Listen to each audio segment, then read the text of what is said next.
So if you see your name with the title Mr. or Mrs., or they use our name in uppercase, this is back to Admiralty law. The legal fiction is an abstract term to explain a concept, and so is the term straw man. With debt collectors, people assume when a debt collector comes round that they have actual power. They don't. They have no power whatsoever. They only have the power that you give to them. What do you want? Film this, please. Don't obstruct me. I'm not obstructing you. Right. Show us the warrant. So we don't consent. You need our consent. That's the end of it. Do you mind telling me who you are? I won't tell you anything. So you're a police officer enforcing laws, but you don't know every law, is that right? That's correct. 90% of the crime, or 99% of the crime they perceive that is crime, is actually called victimless crime. There is no victims, and crime can only exist if there is a victim. You know, we've seen police officers more interested in becoming debt collectors and enforcing policies, you know, such as speeding tickets and fines and things like that, because they're easy targets. Once you comprehend the difference between lawful and legal, and ultimately what your legal fiction straw man is, the fear of debt collectors, police and authority just goes away.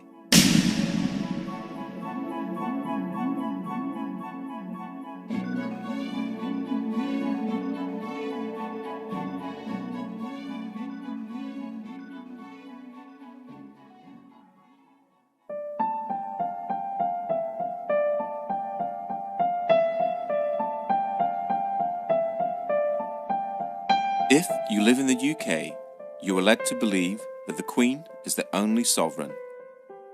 This is wrong. The Queen is given authority through the coronation oath. Her oath was a binding contract between the Crown and the people of this nation. This means that we, the people, gave her her sovereignty. And as everyone knows, you can't give away something you do not possess yourself. That means that each and every one of us is sovereign. We each have supreme, independent authority over our own flesh and blood human body. The problem is, we have forgotten we are powerful. We have forgotten that we belong to and are part of one of the most amazing species that to our knowledge has ever existed. We have become media obsessed, and in turn obsessed with our own appearance and the way people think about us. The TV is king, but now that is slipping to the constant need to be in touch with our friends. Everything is about fear. Fear of debt, fear of terrorism, fear of ill health, or fear of climate change. This keeps us thinking that we need our government to protect us and rule us. With all this distraction, it is no wonder that most of us didn't notice the massive fraud that our countries and nations around the world have pulled on us. But as you will learn, government is a creation of man, and a creation of man can never be above man. They always need your consent, and this is where your power really lies. With knowledge always comes power, the power not to fear, the power to take a stand against anyone or any corporation that threatens you. The power to say no. It has been said that you need to know that you're in a cage before you can escape from that cage. Let's look into how you're being tricked and how your power is being hidden from you.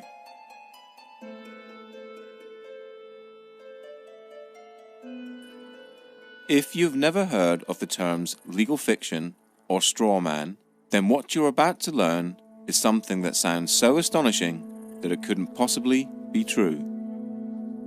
If I were to tell you that paying your tax, getting a driver's license, registering your car, paying fines, and attending court are all optional and that you are conned into agreeing with them, what would you think? All statutes and acts are optional too. Your straw man is a fictitious legal entity created at your birth through your birth certificate and the registration of that birth. Okay, my understanding of the legal fiction, which is also referred to as the straw man, the way I explain it when I do talks, I keep it really, really simple. And what I do, I liken it to a game of Monopoly. Now, in a game of Monopoly, you actually have a little token like a dog or a battleship or a hat, you know, like a little top hat, and you move it around the board. Now, I believe that they actually give us a fictional entity which we can actually use or not use. And I believe this is and a lot of other researchers do as well, that this is your name in either uppercase or with a title. That when each person is born, whenever a human being is born, there's two entities. One is the real entity, which is the human being, the flesh and blood, and the other is a legal fiction, a fictional entity that is nothing more than a piece of paper, the birth certificate.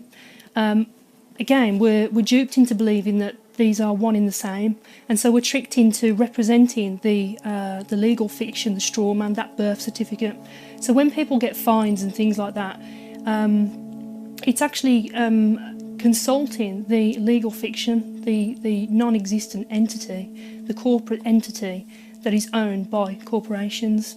You have any interactions with the bureaucracy, okay? They're not interacting with you, they're actually interacting with your legal fiction, because they can't deal with a flesh and blood human. Yeah, they have to deal with another corporation. When you start to break down the words that we use and you start to look at the roots of all these words, and you actually look at what these words actually really mean, you start to get an idea of what's going on. The word corporation is very, very specific, because it's corp and oration, it's dead speak. So a corporation is something that's dead. It's an entity that exists only in a legal framework. It doesn't exist in any other framework at all. It only becomes an entity through legal mechanisms and legal means. In essence, when you were born and far too young to understand, a company with your name was created through your birth certificate. When your parents registered your birth, they actually created a company and handed ownership of that company and you over to the state. It is important to remember that your parents were tricked and had no idea this was happening. This is why the state can take children from their families and it not be classed as kidnapping. They own your child.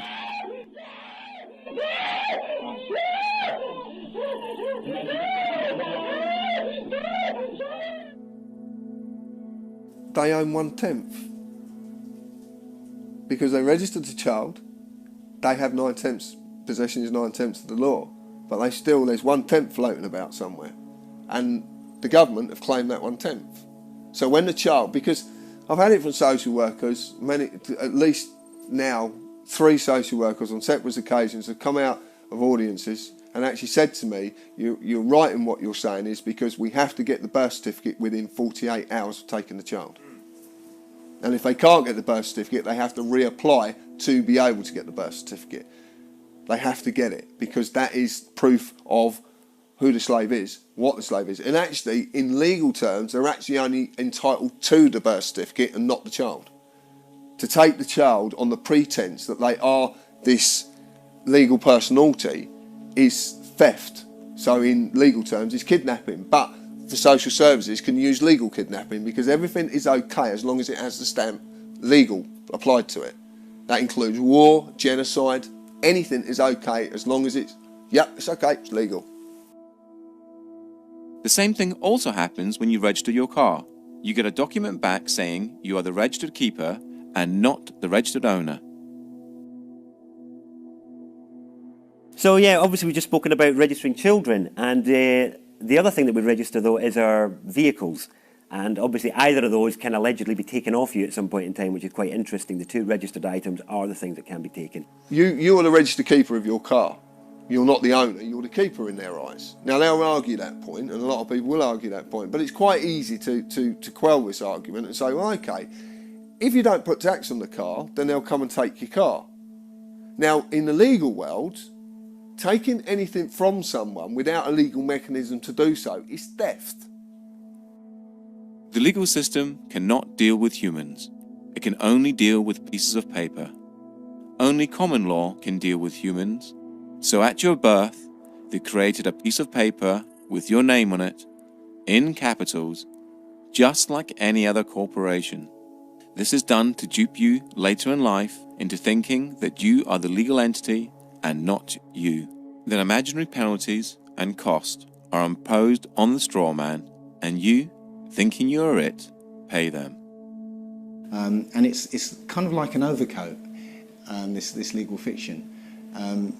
You know, as soon as you put it on, as soon as they invite you to put this overcoat on, and you do so, now they can grab hold of the overcoat and throw it in jail with you in it. But until you put that overcoat on, they can't do anything to you, because you are not that name. You know, you think you are, you know, you're taught you are, but you're not. The deception is done through the manipulation of words and language.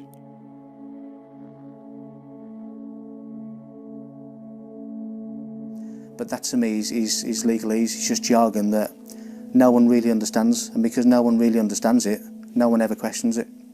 We basically have a discussion that everybody is taught incorrect, but because everybody's taught incorrect, they believe it's correct.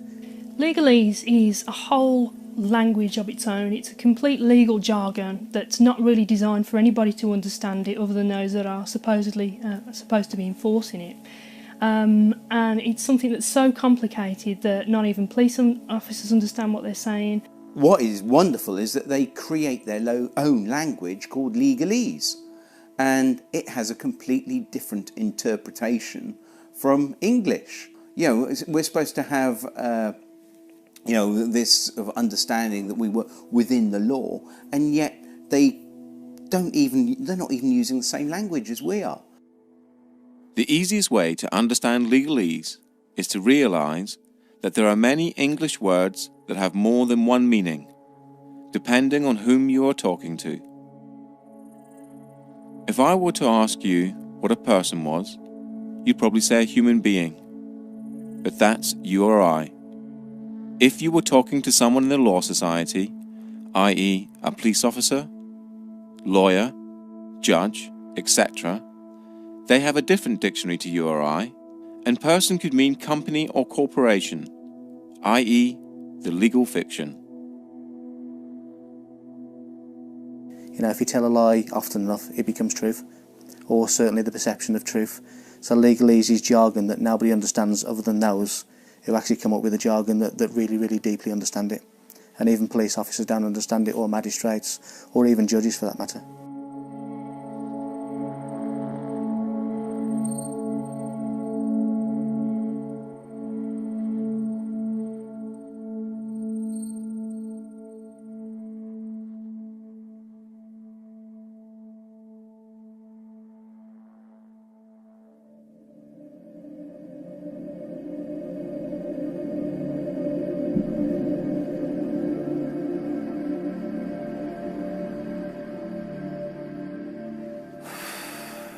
Tax is probably the best way, the only way better than fractional reserve banking to starve a community is taxation.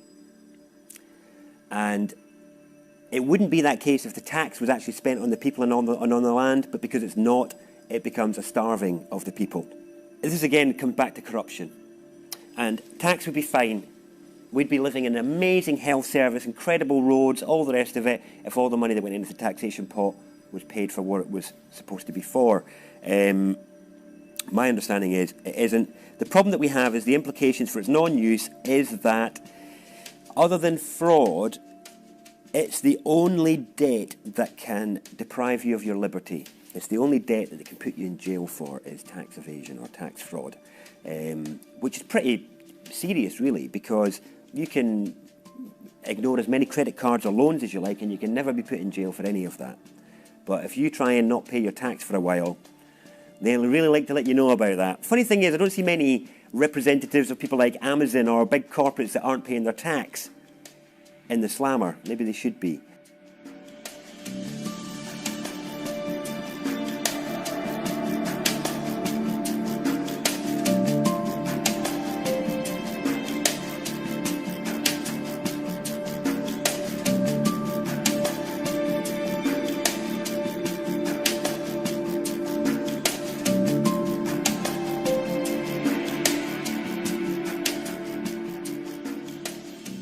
Income tax in the UK first started in 1799 as a temporary measure to cover the costs of the Napoleonic Wars. It is still a temporary tax today, which expires each year on the 5th of April and has to be renewed as a provision in the annual financial bill. Income tax was withdrawn in 1816, but was re-established in 1842 and has stayed since. Because of this, human beings are the only creatures on the planet that pay to live on it. The government does not own the product of your labour. If they did, you would be a slave. Since they do not own the product of your labour, then taxation can be defined as theft, or more accurately, extortion and blackmail. No man can own another, so no man can own the fruits of another man's labour. Most people will argue that it is a necessary evil, and that it's legal because the government say that it is. How else would we pay for hospitals, police, roads, and so on? Well, reaching into your own pocket to help a good cause is noble. Reaching into someone else's pocket under the threat of force is despicable. Here is a quick analogy. I run a construction firm, and I knock at your door and demand £10,000 to build an extension, or I'll take all your stuff and throw you in a cage.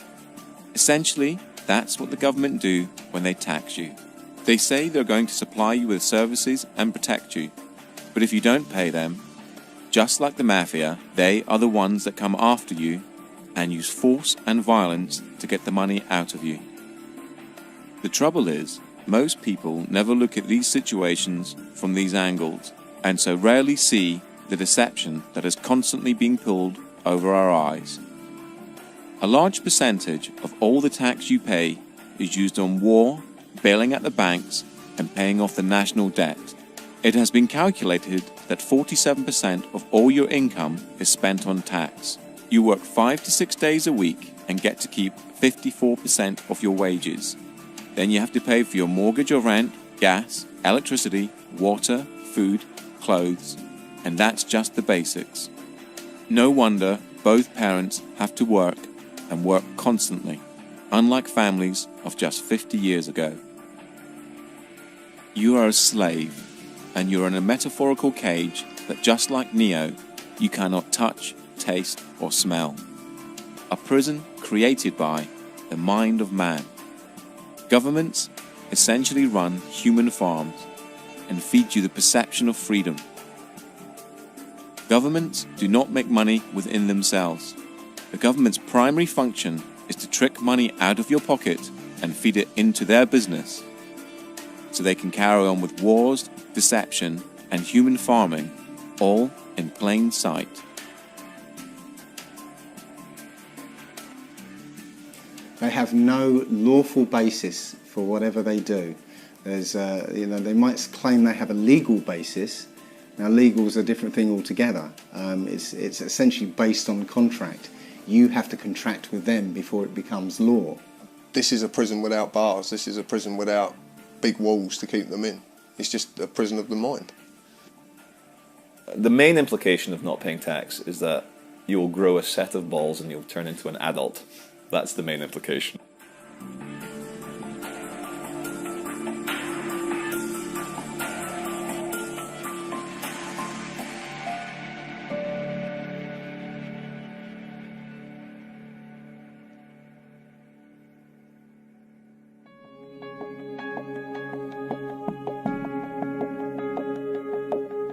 The three functions of money are distinguished as 1. A store of value or purchasing power, the ability of an item to hold value over time.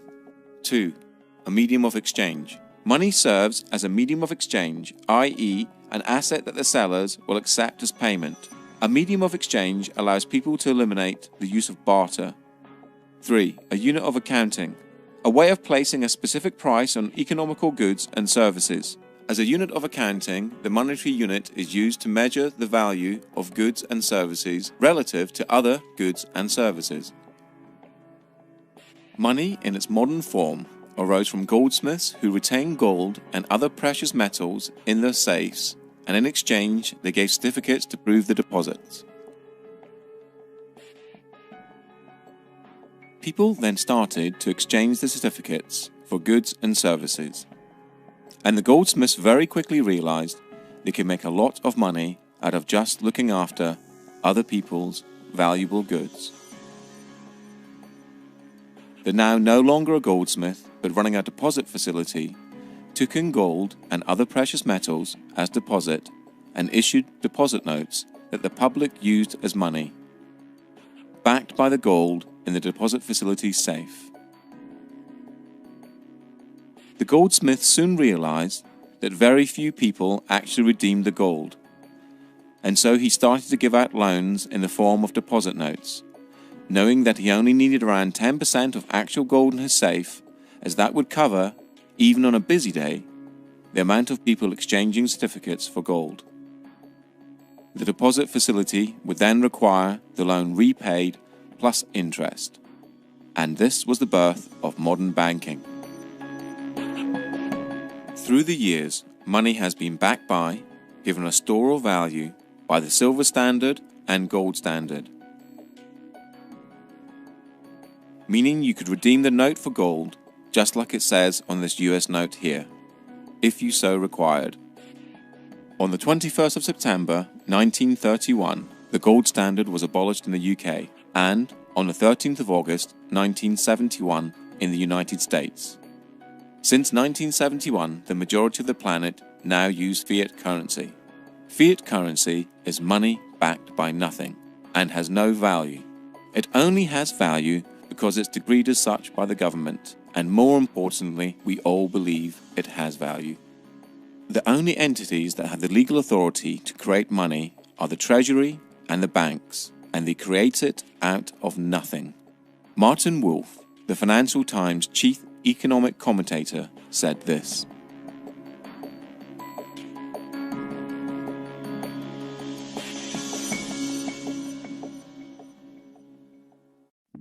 only 3% of money is physical and 97% is electronic, and this electronic money is completely controlled by the banks.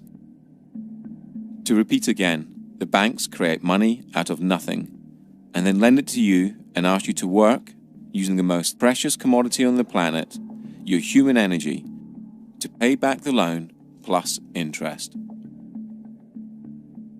Money is essentially a claim on human labor and can also be defined as debt. A debt is created for you to pay back. So why don't the banks just print money and get rich that way? Well, because they need you. They need you to create a promissory note in the form of an agreement. A promissory note is a species of money, and when you complete and sign the agreement, the document now has value, just like a banknote. So, at the heart of money lending is a massive fraud. You create the money with the authority of your signature and the creation of a promissory note that the banks then securitize, making them more money. Then the bank makes you believe you have borrowed the money and requires you to pay it back plus interest. Please remember this when you get to the section about debt later on in this documentary. During this documentary, you will hear people talk about promissory notes and bills of exchange. A promissory note is a promise to pay and is created by you, the debtor, and a bill of exchange is an order to pay and is created by the creditor. And they both have value. The way I try and explain the whole crux of the financial system is what I normally do when I'm doing a talk. I have a little bag of marbles and I have 10 marbles in there if I haven't lost one of them. And so what I do, I sort of get the marbles out, show everyone, right, 10 marbles, put them back in the bag. I say, right, is there anyone here that can get 11 marbles out of this bag? And they're all looking at me like I'm mad. I say, well, that's how the banking system works. It's absolutely crazy because what they do, they create a certain amount of money, but then they want more back.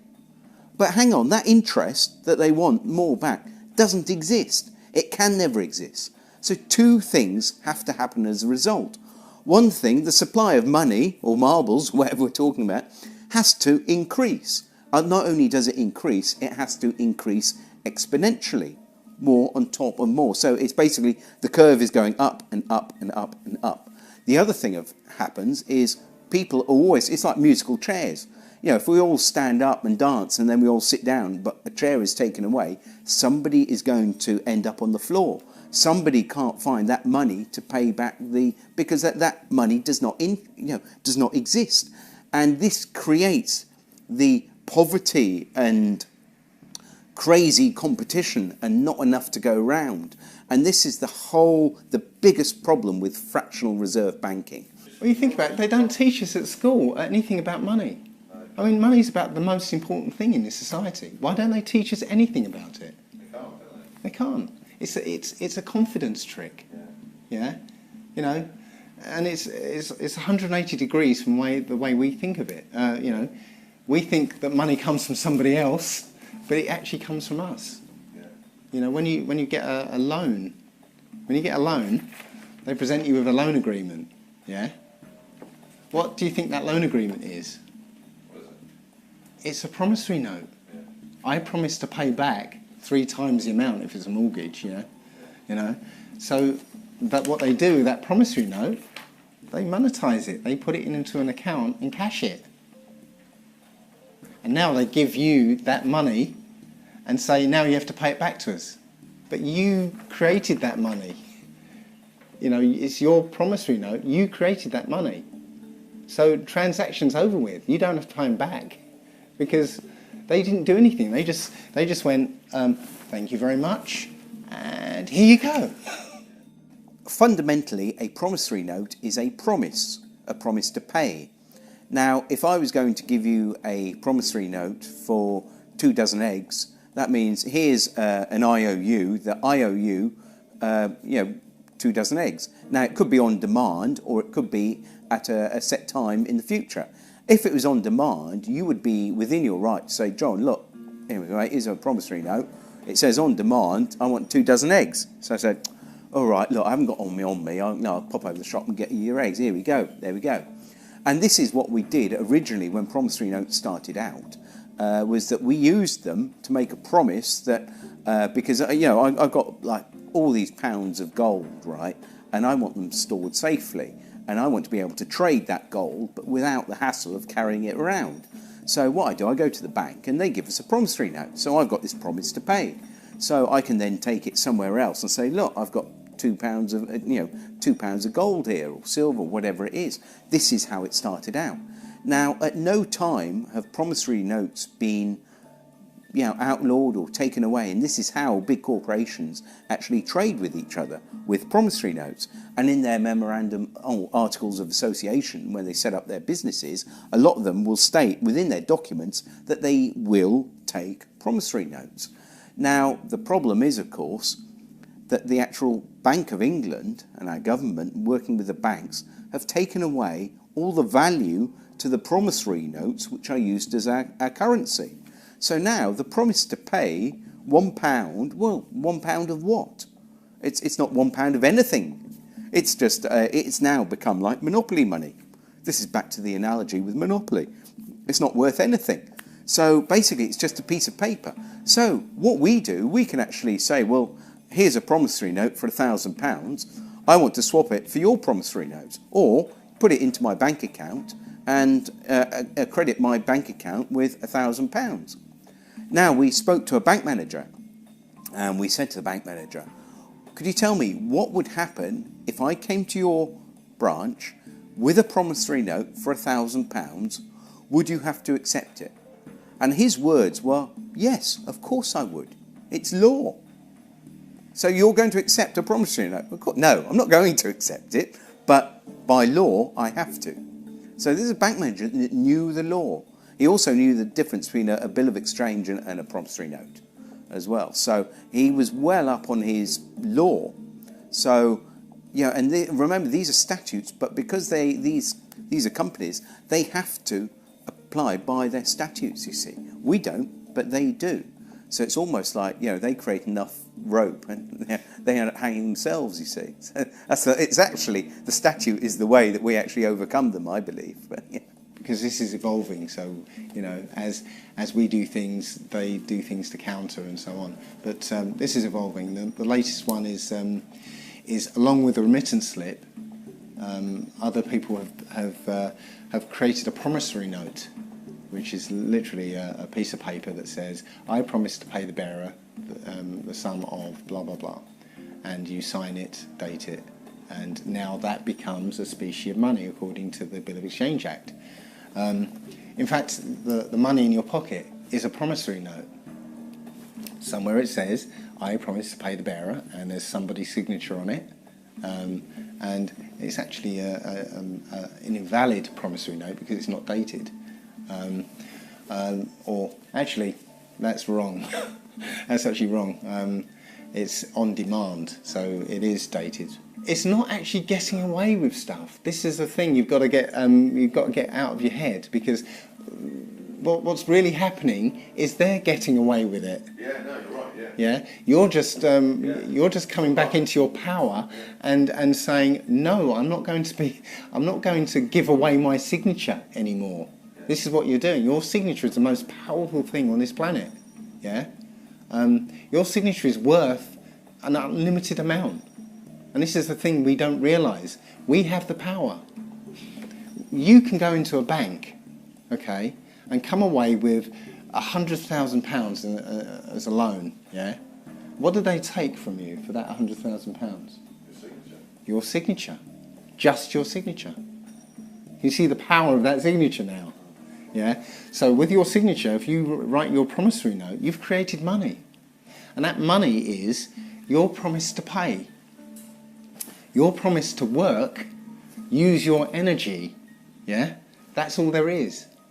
Your unlimited energy. And that is what the money is. And you supply it, not banks.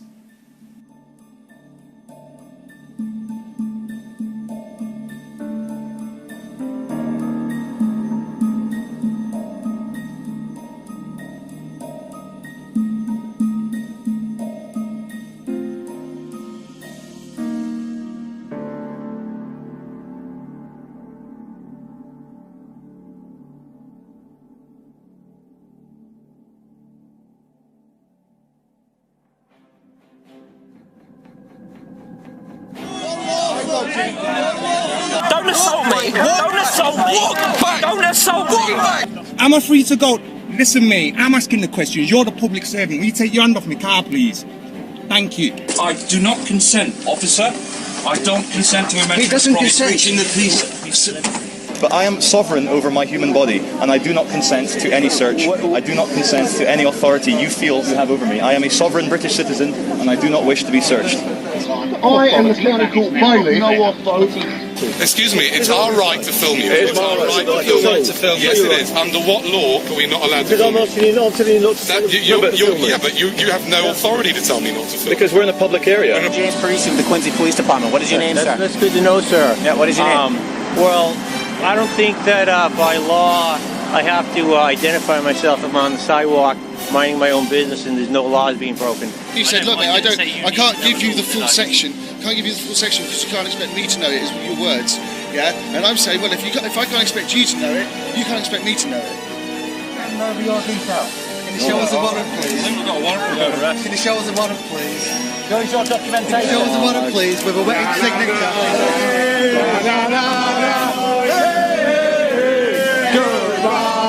I'm not happy with this, mate, honestly. Okay, alright, well, am I being detained right now? No, you're not being detained right now. Am I free to go? Sorry? Am I free to go? Not at the moment, no, because I need to... Well, am I being detained or arrested right now?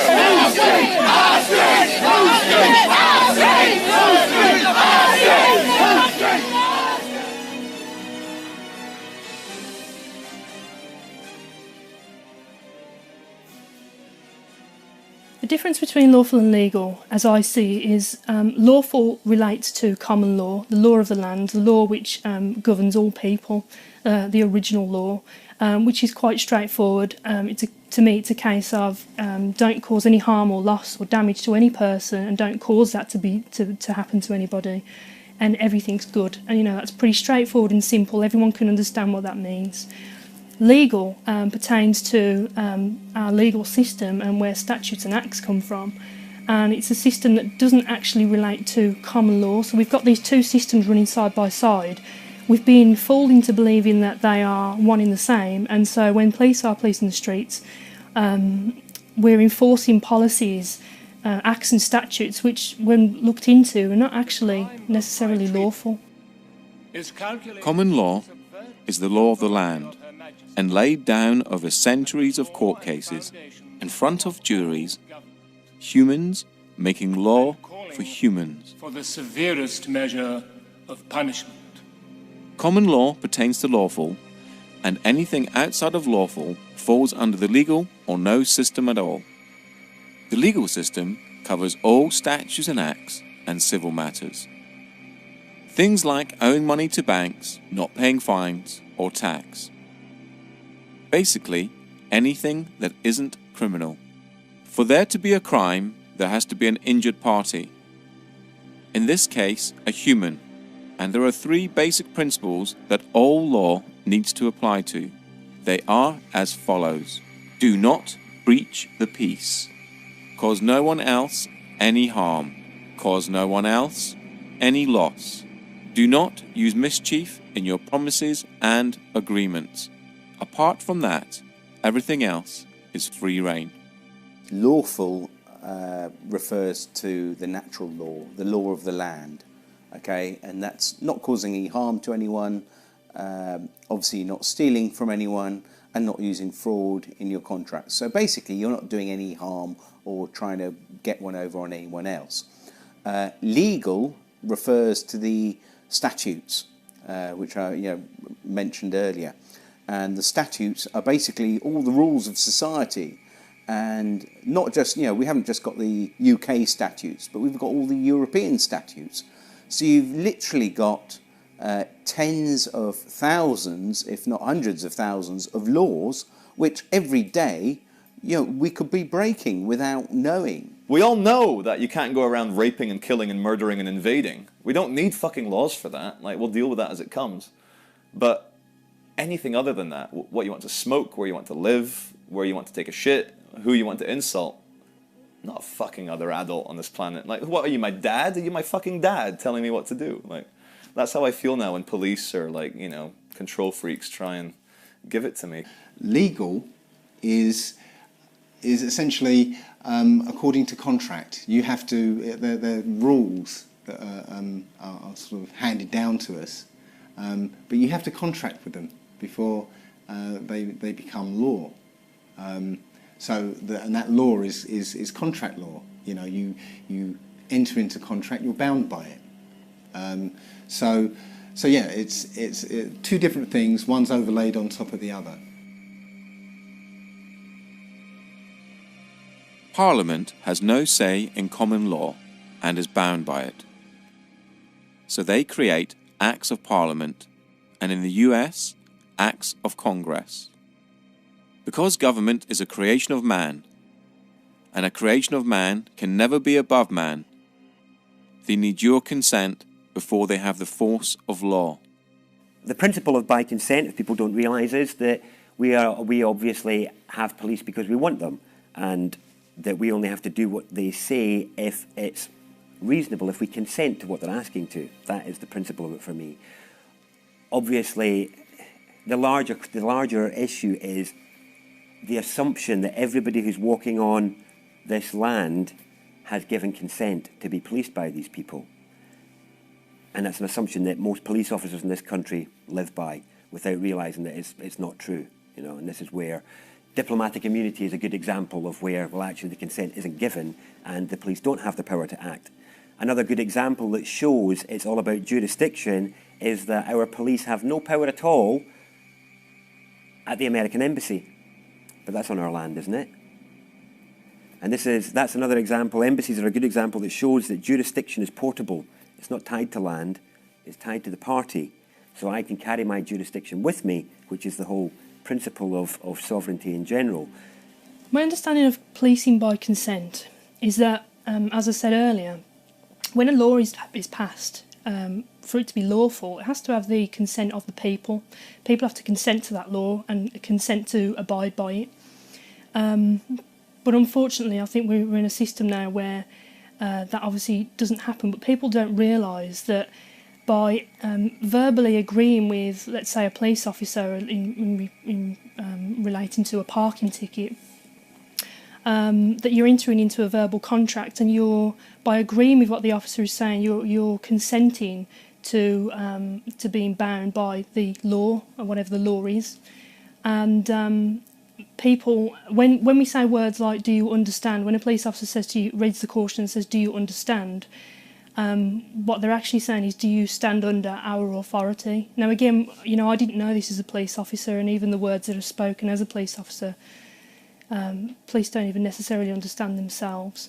So I believe that people have to consent to a law for it to apply to them in the legal sense, because it's not common law. So when you interact with the police or the court system, they will ask you for your name, address, and date of birth. This is done to create joinder between you and your legal fiction, and to trick you into representing it. Once you agree to represent your legal fiction, now they can deal with you. They can only apply their legal mechanisms if they have the name of the slave they're dealing with. If you state, well, I don't want to give my name, then they can't apply the mechanisms to you because they have no name for their paperwork. And remember, all their systems work via paperwork. It's all paperwork. I think you might be wanted. Well, if I'm wanted, what's the problem? Could be arrested. Well, then arrest me then, innit? I need to establish who you are. No, you don't. If you think I'm the person that's wanted, arrest me, innit? Where do you live? Tell me your date of birth.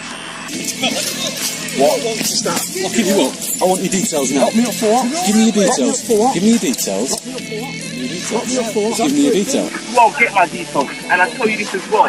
Yeah, I tell you this as well. I'm not a criminal. I'm a peaceful man sitting out here. I just burn down the system of corruption and pollution that we now represent.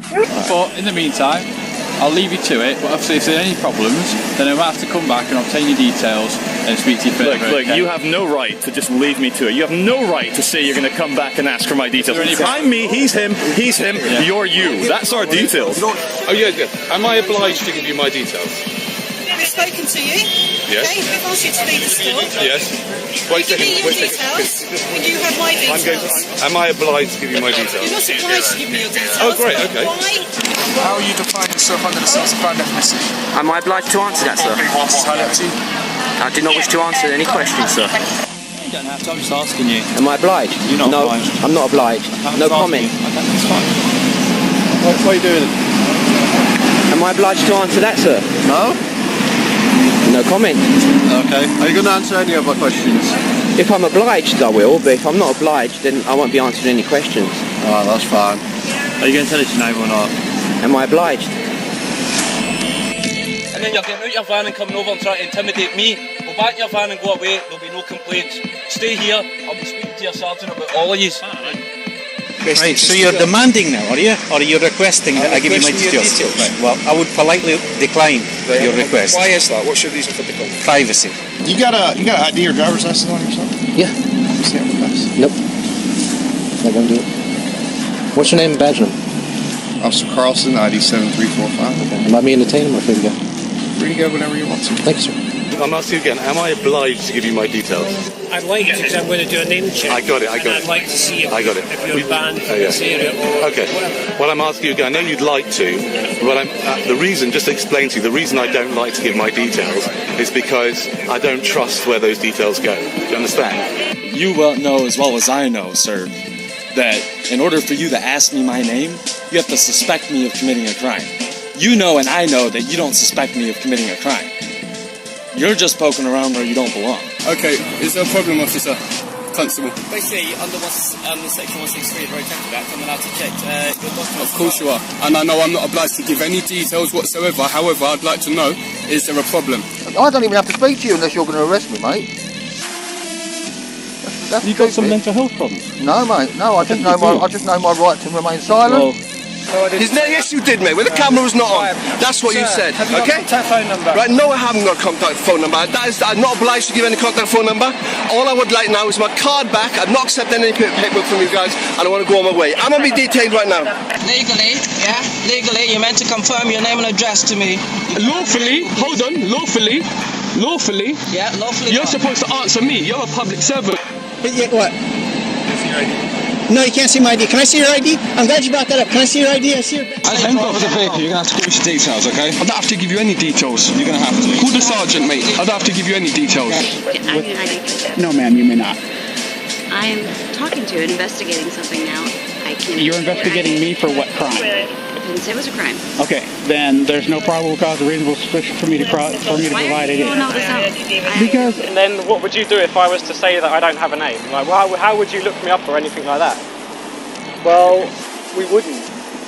Because if I stop you like this to have a chat, and I ask for your name, you don't have to tell me. Yeah, no, I'm just glad you know that, because a lot of police officers where I'm from don't actually know that. You don't have to give me a name. The only time you have to give your name... You caught me breaking the law.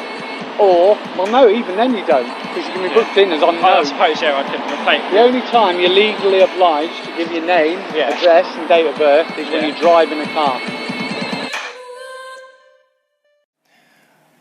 If you haven't broken any laws, you don't have to do anything. You don't have to interact with the police if you don't want to.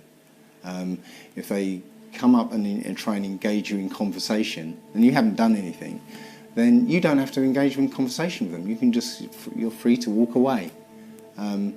If they want to detain you, they need reasonable grounds to do that. And if they don't have reasonable grounds to do that, then they're actually in breach of their oath, and they're liable. With statutes and acts, the consent of the people, those are the people that's there to govern, has not been obtained, and so it's frowned upon. It's very much a grey area, and police are being used to enforce statutes and acts of the legal system, and not really understanding what that means and what it means as a police officer to police. I believe that Black's Law Dictionary states that a statute is a legislative rule of a society given the force of law by those who consent. So a statute it doesn't actually say a statute is a law, says it's a legislative rule of a society given the force of law, but only by those who consent to being in that society or consent to the fact that consent to the law. So if you say to a policeman when they stop you, I'm sorry, I do not consent, I do not understand, that is, I do not stand under you, then you can step away from that. But it's important that you uphold the actual natural law. And of course the policemen and magistrates and also the Queen, they all state oaths to the law of the land. So you can ask an officer if he's actually, are you on your oath? So it's important that we can actually get them on their oath, because they don't swear an oath to uphold the law of the sea or statutes. They swear an oath to uphold the law of the land. If you're pulled up by the police and the police say to you, can I have your name? And you say no, which officially you don't have to give your name. It's actually on the Metropolitan Police site itself. It actually says you don't have to answer their questions. But if you don't answer their questions, they're going to do one of two things. If you get a good copper, they're going to go, okay, not a problem, you haven't really done anything wrong, we'll leave you alone. You get a bad copper, then you're going to get dragged to the floor, roughed about, cuffs on, you'll be dragged down the station, where you will be bullied and coerced into giving your name in the end. And if you don't, they will just keep you as long as they possibly can. To lock any human being in a room that they can't leave, and especially in a room that has the very, very bare essentials, is torture. So remember, if you haven't broken any laws, no one has the right to tell you what to do. We are all equal in the eyes of the law, from the Queen to the police and to you or I, and we are all innocent until proven guilty. So if a policeman stops you in the street and you haven't broken any laws, do not comply. Always ask am I detained? Or, am I free to go? Do not give your details and ask if you're obliged to. If they do try to search you or arrest you without your consent, tell them you are doing this under duress. If you have not broken the law, do not comply. Only interact with the police if you wish to. If you do not wish to, do not consent. The more of us that do not comply, the less likely this country will become like Nazi Germany or Communist China. The police swear an oath to the Queen, so ask them if they are under their oath. If they reply yes, they are bound by said oath and can only uphold common law.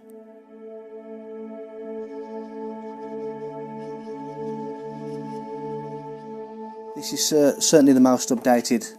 When I joined it was slightly differently worded to this, but this is probably the most updated, and it starts with I, you state your name, of, you state whichever police force you are serving, do solemnly and sincerely declare and affirm that I will well and truly serve the Queen in the office of Constable, with fairness, integrity, diligence and impartiality, upholding fundamental human rights and according equal respect to all people, and that I will, to the best of my power, cause the peace to be kept and preserved, and prevent all offences against people and property, and that while I continue to hold the said office, I will, to the best of my skill and knowledge, discharge all the duties thereof faithfully according to law. That is the oath and attestation of the police constable. If you ask a policeman to say, are you on your oath, very often they change their, they actually realise what you're talking about and they change their behaviour, because their oath was to uphold the common law of the land and not the statutes, not the law of the sea, which is the law of commerce. Because we realise that everything now is to do with commerce. When the policemen stop us, you're not wearing a seatbelt. Well, who am I causing harm to? Where's the loss or damage? It's crazy. And so they say, oh no, you're breaking the law. Well, I'm just breaking a rule, but why? What authority do they have over us? I haven't given them my authority. The oath that every police officer is to preserve the property, life and subjects of the Queen. Now that to me is people, property, disturbances, breach of the peace. That's how I understand the office of constable to be now. It's basically an oath is a promise. I promise to enforce the law. I promise to serve Her Majesty's subjects. I promise to prevent them as much as I can, prevent them from being harmed, to prevent their property from being destroyed. That to me is the oath of a constable. Police take an oath when they join the service. Again, they don't really understand what that means. It's not explained in any details. It's kind of a grey area. You just take it to mean whatever you want it to mean. But it's all been set up to allow the system that currently enslaves people to carry on enslaving and to further that enslavement into every aspect of our lives. Hey guys, so I'm here at Parliament Square for the Occupy London protest. I've just come over to a group of police officers who are protecting and serving the people today. I've just approached this guy here who obviously has his back to me now. What's your name please, sir? Obviously you're obliged to tell me. It's your job as a public servant to identify yourself. So could I have your name, please? Okay, we have here Constable Bird. It's a pleasure to meet you, sir. I have here about 200 copies of the UK police officer's oath of office. I've just asked them if they know their oath. They've gone very quiet on me. This isn't an attack on you guys, just so you know. Like, I'm not trying to cause trouble with you or anything. I'm just trying to make sure you do your job properly, obviously. I mean, some emergencies just come up, so I'm going to follow them just to see why they're avoiding my questions. I think we all know it's because they don't know their oath. But I'd like to offer them a copy just to see if they will remember why they became police officers, which was obviously to protect and serve the people of this country. But if during their programming and their training and stuff have forgotten who they actually went into the job for, I'd like to remind them. So I still have the oath in my hand. Look, you can see all the copies. They're walking away from me. They don't want to hear it. My aim at this protest is obviously to help the police remember their oath, to remember what it is that gives them this authority in the first place, and hopefully they will honour humanity and uphold. Let me just read their oath to you guys. Look, they're really walking away from the square and everything. They don't want to hear this at all. I, so-and-so of wherever, do solemnly and sincerely declare and affirm that I will well and truly serve the Queen in the office of Constable with fairness, integrity and diligence and impartiality, upholding fundamental human rights and according equal respect to all people. And that I will, to the best of my power, cause the peace to be kept and preserved and prevent all offences against people and property. Sorry, where was I? Prevent all offences against people and property, and that while I continue to hold the said office, I will, to the best of my skill and knowledge, discharge all the duties thereof faithfully according to law. So could you now recite that back to me? This is going on the internet, by the way. Not even an acknowledgement from them, guys.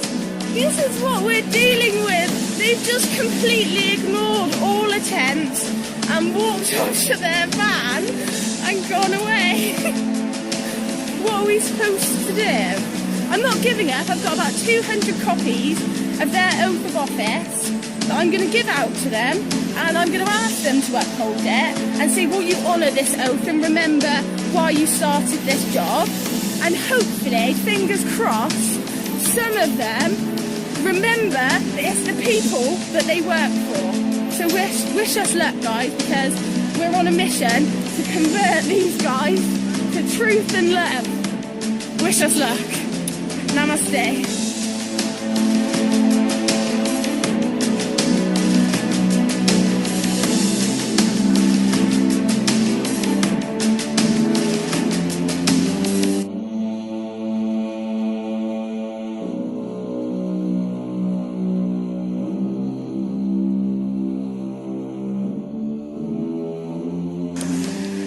How are you insured? Excuse me, take your hands out of my camera. Today.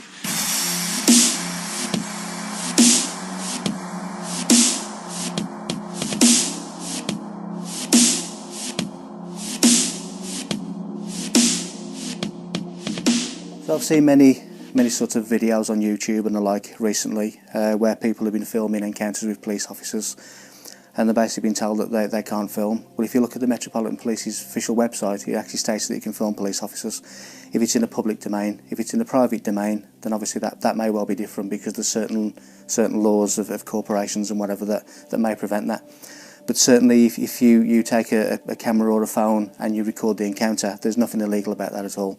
It maybe help as a witness as an accurate account of what's being said, so there's sort of no ambiguity at a later stage, but certainly not illegal to film anyone in a public domain. There are simply no laws preventing you from filming in public. This also includes the filming of the police performing their duties. Here is a letter that was sent in 2010 to all police stations regarding filming in public. Dear colleagues, Guidance for Photographers. I am writing to you in my capacity as chair of the ACPO, Communications Advisory Group, which sits in the Presidential Business Area. There have been a number of instances highlighted in the press where officers have detained and deleted images from their cameras. I seek your support in reminding your officers and staff that they should not prevent anyone from taking photographs in public. This applies equally to members of the media and public seeking to record images who do not need a permit to photograph or film in public places. ACPO guidance is as follows. There are no powers prohibiting the taking of photographs, film, or digital images in public places. Therefore, members of the public and press should not be prevented from doing so. We need the cooperation with the media and amateur photographers. They play a vital role as their images help us identify crime. We must acknowledge that citizen journalism is a feature of modern life, and police officers are now photographed and filmed more than ever. Unnecessarily restricting photography, whether for the casual tourist or professional, is unacceptable, and it undermines public confidence in the police service. Once an image has been recorded, the police have no power to delete or confiscate it without a court order. Yours sincerely, Andrew Trotter, Chief Constable, Chair of ACPO Communications Advisory Group.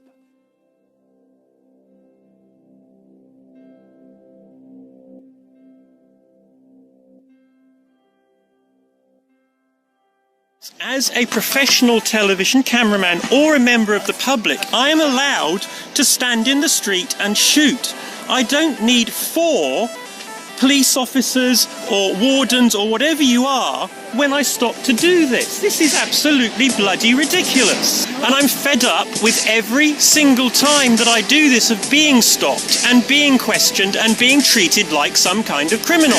Oh, for God's sake, this is Windsor Castle. There are 1 million people around here with cameras. Do you think a terrorist would stand here with a tripod and make it bloody obvious? Or do you think a tripod would just get a home video, a terrorist would get a home video camera out and shoot? It's obviously I'm wasting my time talking to you, sir. You clearly are. Thank you very much. Let me get on with my day. I'm not arguing, I'm asking you a question. Can I film anything in public, in the public? If it's against the law to film in public, then everybody with a camera would be breaking the law, wouldn't they? What is the actual law saying I'm not allowed to film you? Nothing. There is no law to say you can't. Okay.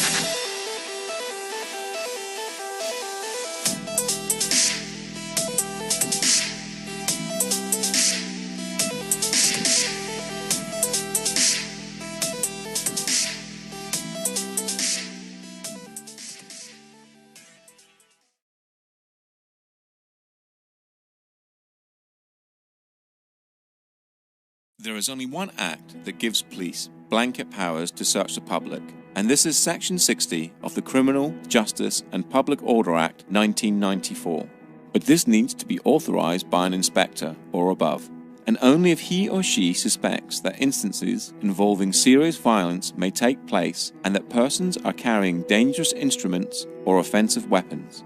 The order will cover a specific area, normally a town or suburb, for a period of no longer than 24 hours. In a nutshell, if there has been a riot or a gang fight or something of that nature, a Section 60 may be brought into force, and anyone in that area can be searched without reasonable grounds for suspicion.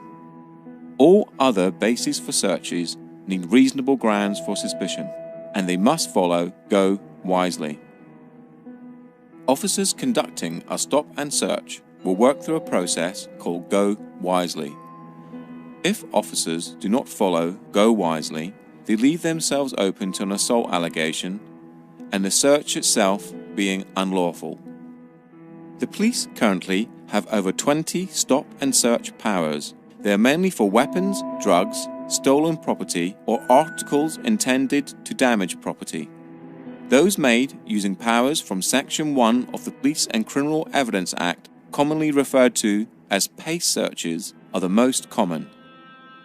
Go wisely is a mnemonic that was created so the police could easily remember the terms laid down in Section 1 of PACE. Section 1 of PACE is the foundation document for all searches that require reasonable grounds for suspicion. In this modern age, it is very easy to download the documents from the website supplied, such as Section 1 of PACE, a breakdown of Go Wisely, etc., and keep them on your mobile phone, so if you do ever have an encounter with the police, you have evidence straight away to show them that you know what they require to make the encounter legal. If a police officer insists on searching you, do not resist. It will only end one way. Tell the officer that you are alarmed and distressed and you are being searched under duress, and make it very clear that you do not agree with the search and only sign the paperwork if you want to. Signing the paperwork means you agree to being searched. Take a lesson from the previous section and always film your encounters with the police. This tactic works twofold. Normally, when you pull a camera out, the police completely change their attitude and work to a more professional standard. Secondly, you have evidence of the entire encounter in case the police officer tries to make any false allegations against you. If you are being searched under the Misuse of Drugs Act 1971, the police officer must comply to go wisely as laid out in PACE Section 1. The root power for the search comes from PACE Section 1 and they must adhere to it. If the police do not follow PACE Section 1, then the search can be considered unlawful and an assault charge can be filed against the officer or officers, as with R v Bristol 2007, where the police refused to give their name and the station they were dispatched from. From the mnemonic Go Wisely, the most important aspects for you to question are grounds, object, and lawful reason. Ask the officer what are the grounds for the search and the object of the search, what he thinks he will find, and what laws allow him to do this. This is important because the police have to justify why they have stopped you and record this, and asking the questions makes it harder for them to stop you without reason. The point to all this information is, the police cannot search you unless a Section 60 is in place, without reasonable suspicion. You can, in such cases as a drug search, refuse by not giving consent, as laid out in the Drugs Act 2005.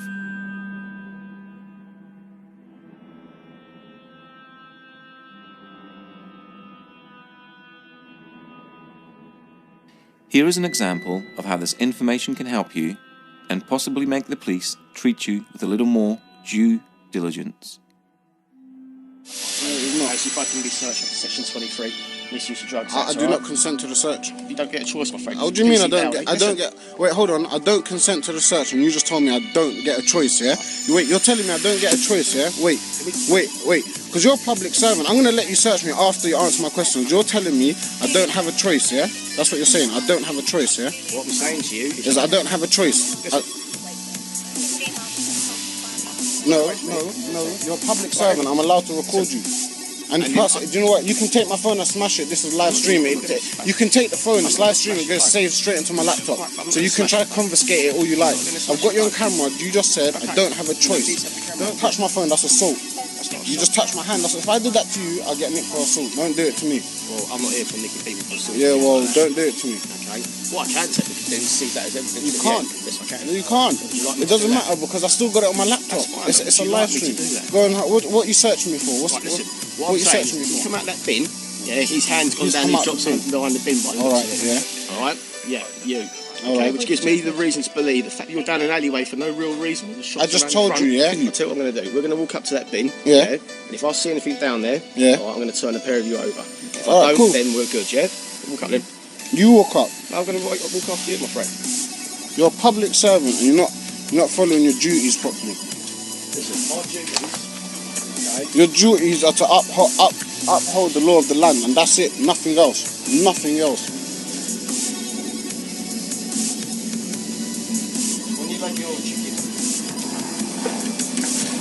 You're not obliged to tell them, bro. You don't have to tell them. And I'm telling him the law, innit, just in case he doesn't know. He doesn't have to tell you. I will not calm down. You don't have to tell them your name, Phil. If you want to, you can, but if you don't...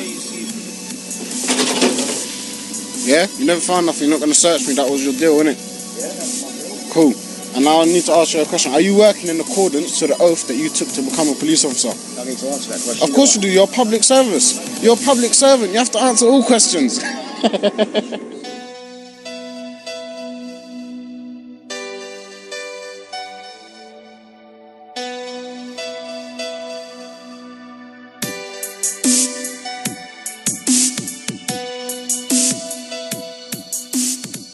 How do you feel about being searched for knocking on the door? I feel like an animal. I feel like I'm being thrown against the wall and told to empty my pockets. Yeah?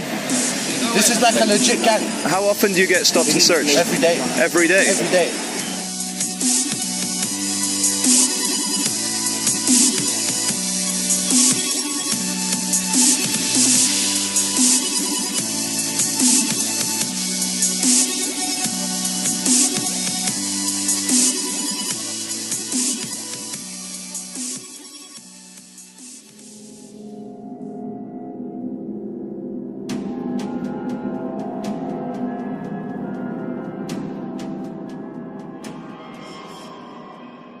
If you are being stopped by the police under Section 163 of the Road Traffic Act, which allows the police to stop a person driving a mechanically propelled vehicle, you could argue that you are not a person and that you're not driving, you are just travelling, which would all be true but will probably get you nowhere.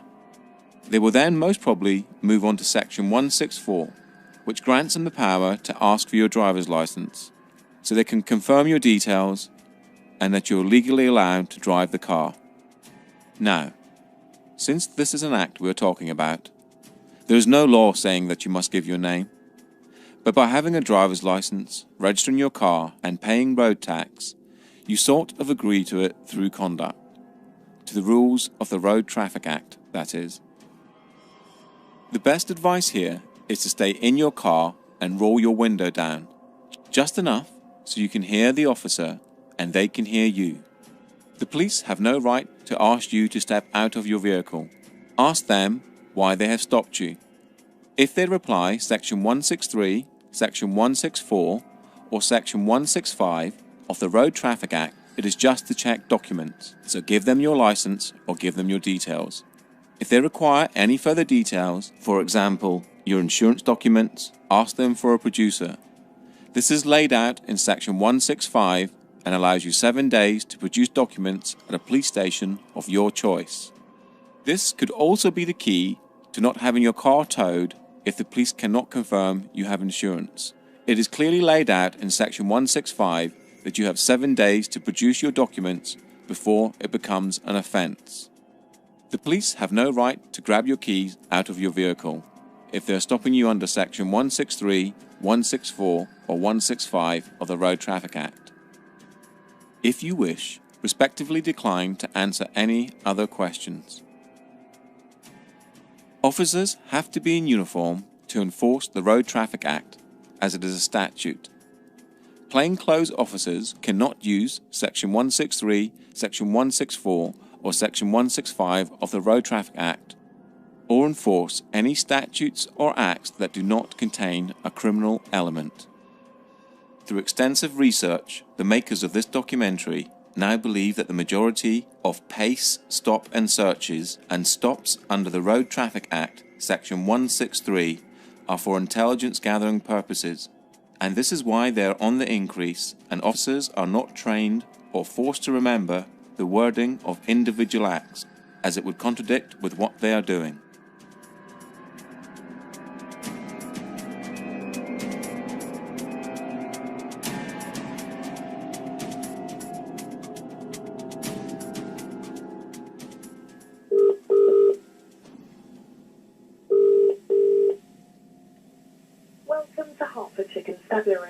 If you know the name or the warrant number of the person you wish to speak to, please press 1. A new trend is occurring with police searches, and it has to do with the taking of mobile phones to check the IMEI numbers. You right, Sarge? How you doing? You okay? I'm fine, thank you. You don't want to give the officers your details? Yeah. What is there a reason for that? Because I haven't committed any crime and I don't think I'm obliged to. No, you don't have to. Yeah. What we will do is we do an IMEI check on your phone, though. We are being told to do that. What's that? Okay? Check your phone to make sure it belongs to you. Okay? It belongs to me. It was given by my girlfriend. Yeah, we're entitled to do that, okay? Okay. So if you can hand your phone over to the officers and we'll do a check on that. Okay. You have to do that? Sorry? Am I obliged to give you my phone? Yes, you are. Alright. We're checking to make sure I've got that on record. Now everyone has a mobile phone, and I would think it very difficult for them to say they had reasonable grounds to suspect that the phone was stolen, unless the officer's information was intelligence-based. After an extensive search online, nothing came up, so I called the police to ask them. Here is that conversation.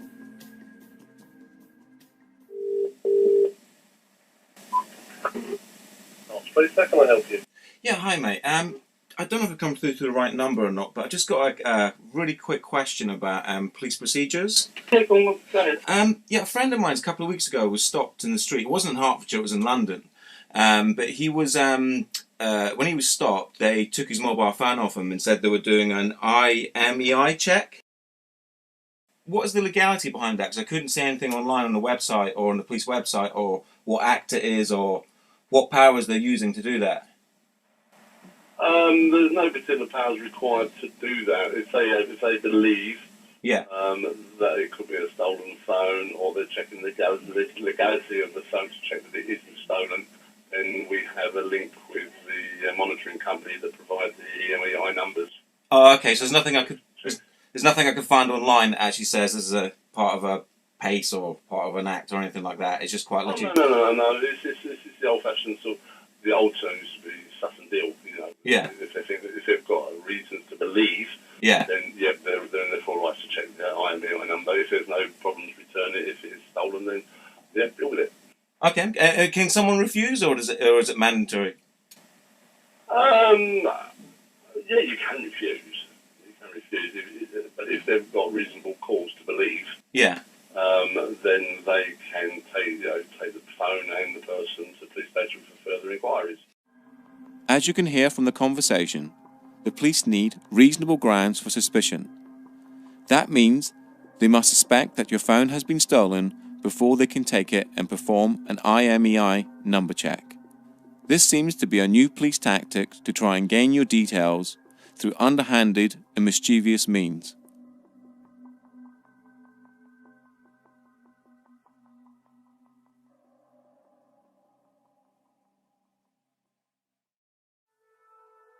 A breach of the peace is an old common law concept which is used to prevent unlawful violence against people or property.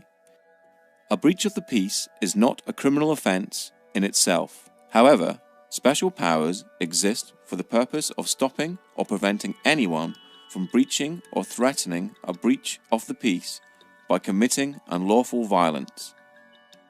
A breach of the peace are actions which harm another person or harm his property in his presence, are actions that are likely to provoke such harm. A breach of the peace may occur on public or private property. There is no criminal offence for breach of the peace for which someone can be prosecuted. The power exists to prevent a breach of the peace. An arrest can be made, but only to remove someone from the situation or if an imminent breach is reasonably anticipated. This means that if you are arrested for a breach of the peace, or to prevent a breach of the peace, you cannot be charged or prosecuted, as it is a preventional power. A breach of the peace is covered more extensively later in this documentary in the section regarding bailiffs.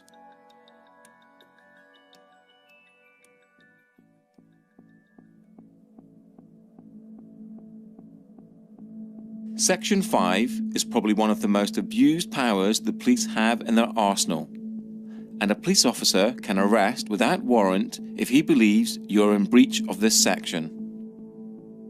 Since February 2014, the word insulting has been removed from the Act to move into line with Article 10 of the Human Rights Act. This means you can say whatever you wish as long as it's not aggressive in nature or provoking violence.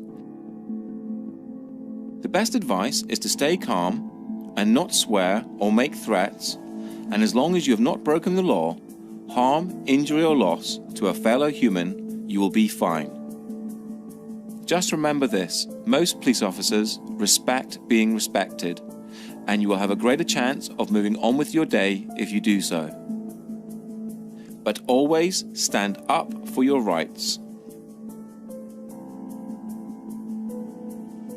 These are the most common types of police interactions, but there are many more acts they could use to try and stop you in your everyday life. Just remember that it is all online, and you have the right to check if you doubt what the police officer is telling you. What you are watching here are the police violently arresting protesters for small infractions such as not listening to a police command, not giving details, or Section 5 public disorder. They have committed no crime and are now essentially being tortured. The police seem to be able to get away with horrendous acts towards people and in some cases treat the general public worse than criminals. For example, imagine someone is arrested for assault, then taken back to a police station and refused to give his name. Would the police then throw him to the ground and assault him until he gives his name? The answer in most cases is a resounding no. That would be torture.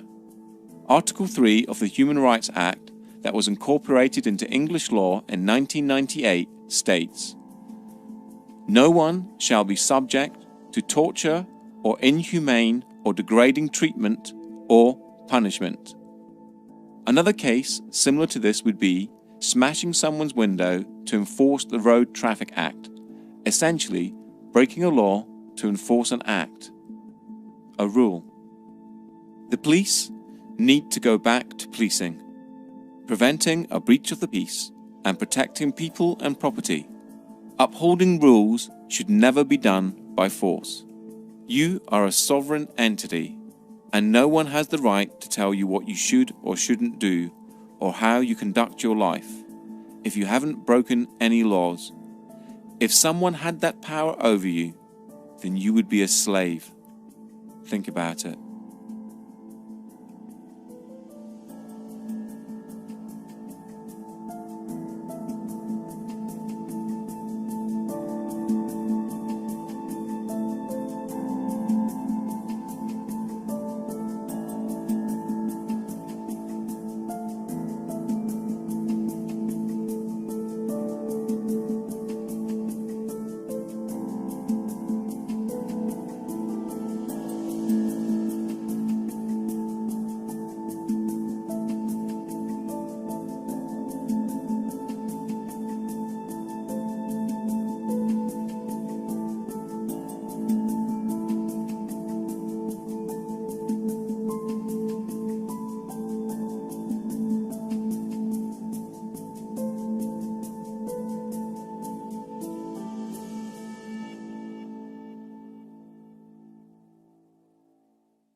As covered in the first part of this documentary, money does not exist.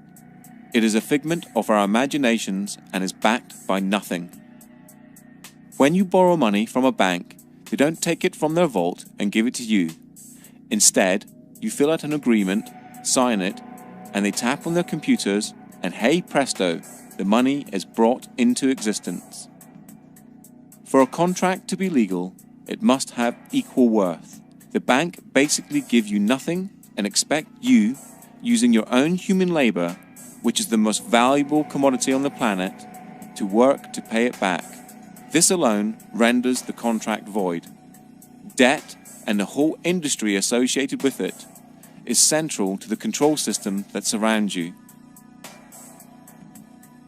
Possibly the only times that you feel intimidated in your life is for police encounters for non-criminal activities, and when you owe money to a creditor, and then consequently the debt collectors or bailiffs they send after you.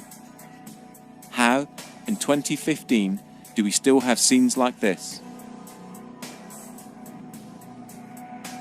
Contracts and debt can never be remedied by force. We will show you that debt collectors and bailiffs have no powers, except in very extreme circumstances, and only as a last resort, meaning everything you're watching here is completely unlawful. Even when force is authorized, it is classified as reasonable force and cannot be used against a human. Owing money is not a crime, and you can never go to prison for not paying a debt. The whole of the debt industry runs on fear and ignorance. So now when debt collectors call, the first thing, well, not that they call me anymore, but if they did call me, I think now the first thing I would do is say, thank you very much for paying off my debt. That's really kind of you. And they say, what do you mean? I said, well, you bought my debt. You might have only paid 10p in the pound for it, but as far as I'm concerned, you've paid off my bank account. Thank you very much. I really appreciate it. So, yeah, and the great thing is you can have a laugh with them, because you don't take it. What happened when they first started calling me, I used to get really nervous and my voice would start going all wavy. And, you know, my sort of heart would start going, and I'd be on the phone to them because I felt really guilty, because I felt I'd done something terribly wrong, getting into debt, you know. And then I realised that the whole system is designed to get us into debt, and designed to, the fact is the debts can't be paid off. And every single politician that comes on the television and says, oh, we've got to make cuts, and, you know, we've got to do this, and they're trying to cut our little local hospital down here in Swanage. Well, the fact is that it doesn't matter how many cuts we make, we can never pay off the national debt. Or we can't even keep up with the interest on it, because it's growing exponentially. And so this is all part of this control mechanism to keep us poor, to keep not enough to go round, when in fact, you know, if it wasn't for the money, we would have complete abundance. With debt collectors, people assume when a debt collector comes round that they have actual power to do something to you, anything to you. They don't. They have no power whatsoever. They only have the power that you give to them. They're kind of like third-party, you know, strangers, interlopers. You know, they're kind of interfering in your financial affairs. You know, you didn't contract with them. You know, you don't know who they are. They've just turned up on your doorstep, demanding money. You know, who are they? You know, so what they do is they bully you or trick you into contracting with them. And if you contract with them, now you've got a contract with them, they can chase you for money and hound you for money. They'll have a legal right to come after you, but that they have nothing until you give them that. And one of the tricks they do is they might say, yeah, give us £1 a week or £1 a month. Yeah, just give us £1 a month. And you know, that sounds kind of reasonable. You know, especially if you really genuinely believe that you have a debt to pay. Yeah, yeah, it sounds quite reasonable. But as soon as you start paying them £1 a month, you've just said that you owe them something. So you've contracted it with them.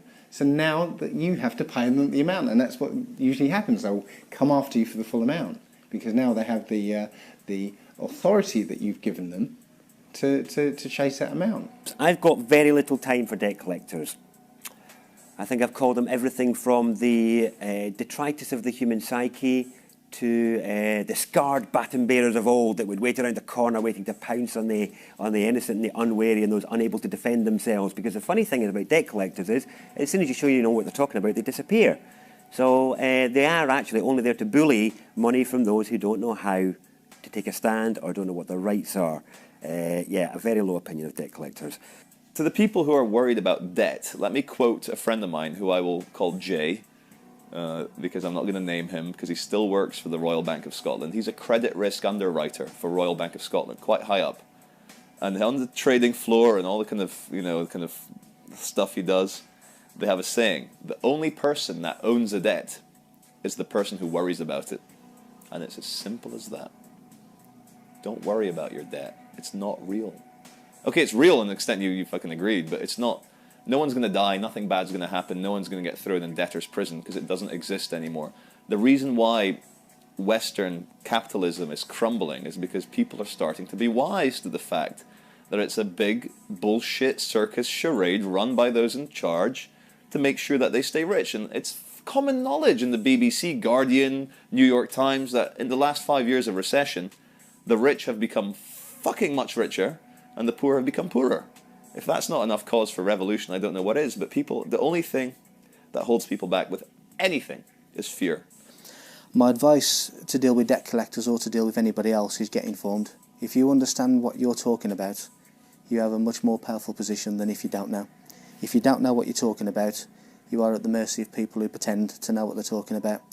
My advice is get informed, understand your rights, understand their rights, what they can do and what they can't do, and then you're in a much better position to fend off any illegality or anything that goes against what should be done. Since the financial decline starting around 2007 to present, caused by the banks and then subsequently bailed out by public money, the effects of which are still being felt across the world. Since 2007, suicide rates in males between 35 and 55 have skyrocketed and can be directly related to debt.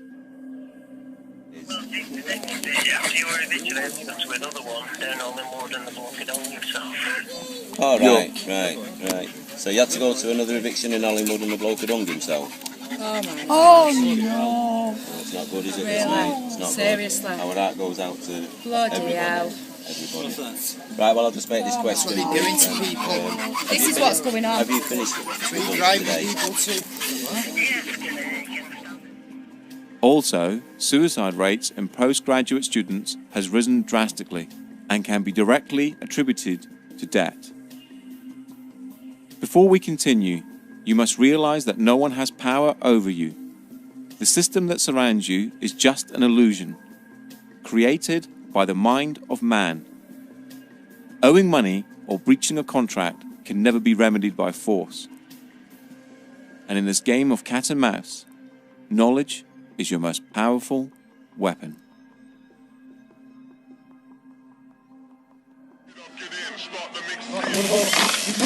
Don't stop me. I'm not stopping you. Right, so was the water?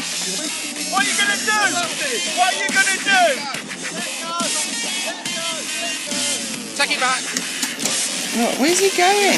What is he doing? Stop that! You're being really stupid. Why don't you get some respect for yourself? Have a bit of dignity. Show us the water, please. I think we've got a warrant for the arrest. Can you show us the water, please? Show us your documentation. Show us the water, please, with a wetting signature.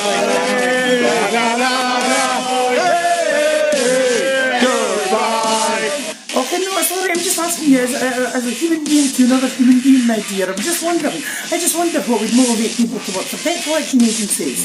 Because all you do is hassle poor people. So you can't get, so you've not got the original credit agreement with a wet ink on it, so you've got no proof of claim.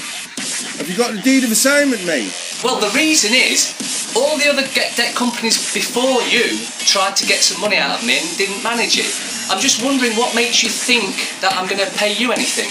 So what the council's done is handed it on to a different set of private bailiff called Marston, High Court Enforcement Officers and Certified Bailiffs. Right, I'll just tell you something now, right? Council tax, yeah? You cannot force entry. Go and bully somebody else. Yeah? Hope you enjoyed wasting your time. See ya! See you later. Bye-bye. See how fucking quick. Hey, see how quick you just fuck off.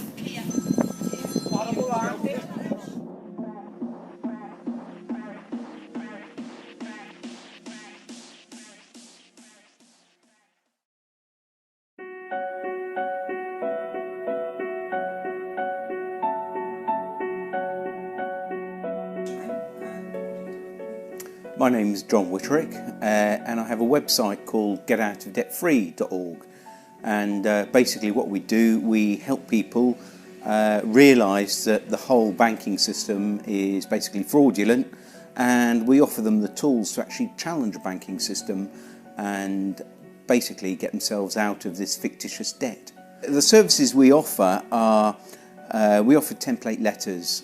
We also offer start off with, if you're working with debt collectors, if you're dealing with debt collectors, we've actually got a very simple way of dealing with them, which is basically a addressee not recognised, return to sender, because it will always have your name either in uppercase letters, or it'll have a title called Mr. or Mrs, and you can say, well, hang on, that's not me, I'm not the title. I don't spell my name in uppercase letters, so the addressee is not recognised. So that's one way. The other way we deal with the banking system or debt collectors is basically say, well, where did the money come from, and have I got a valid contract with you? And if I haven't, and if you can't prove that I have, then we are agreed to the following terms. And we send out a series of letters about 10 days apart. So, but it's, it tends to prove to be very successful. What it was, I used the method myself quite a few years ago, and was astounded how easily that actually these companies just gave up. And so all I did, I got a website together and actually shared this information.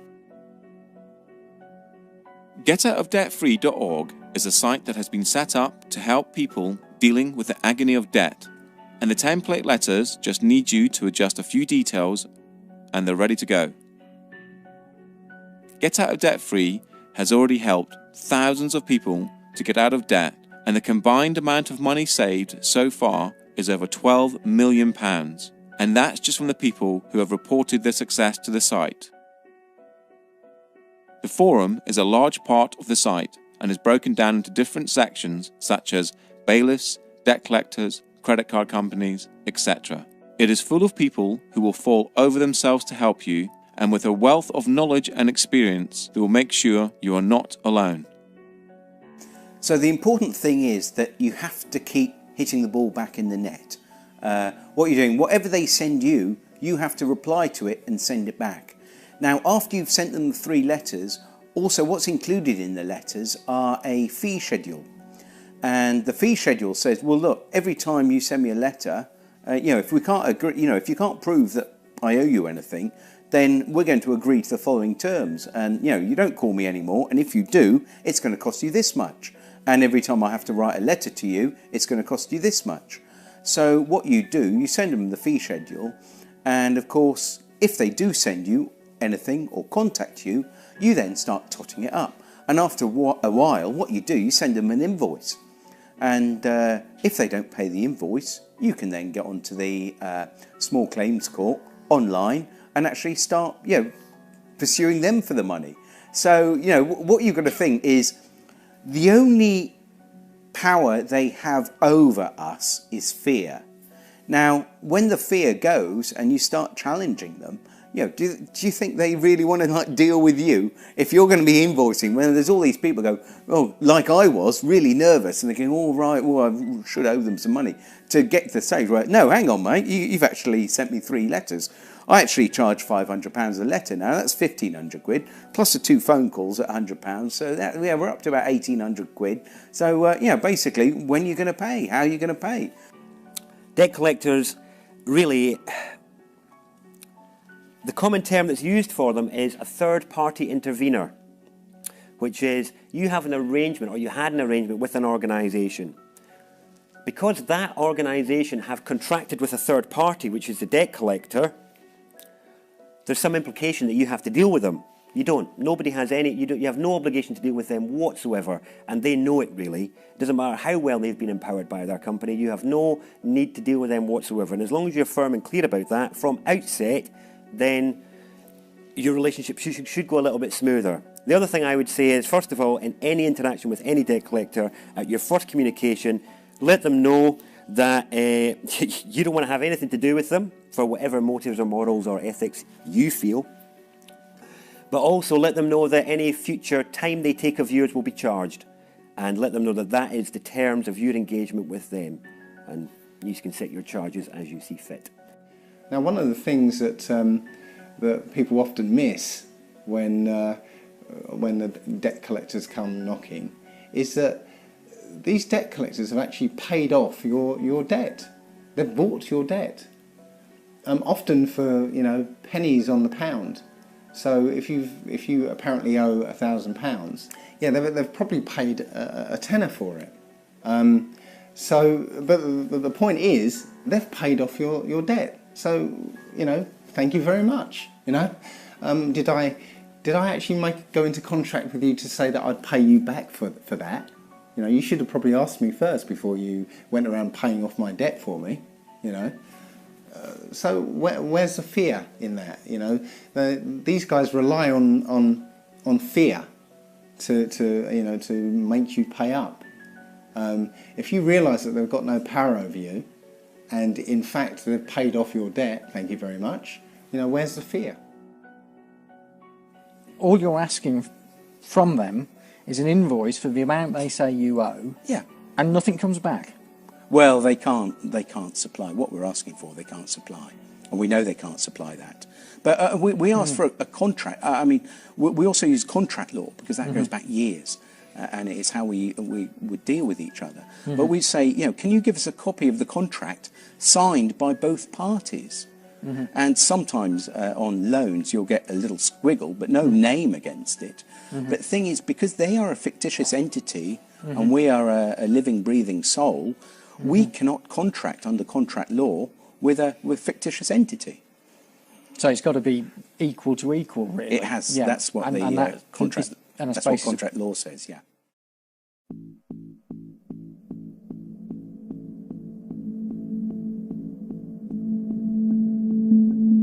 Debt collectors have no rights of entry. If they turn up at your door, they can only negotiate how you will pay, nothing more. If they make threats pertaining to more power than they actually have, then they are breaking the law.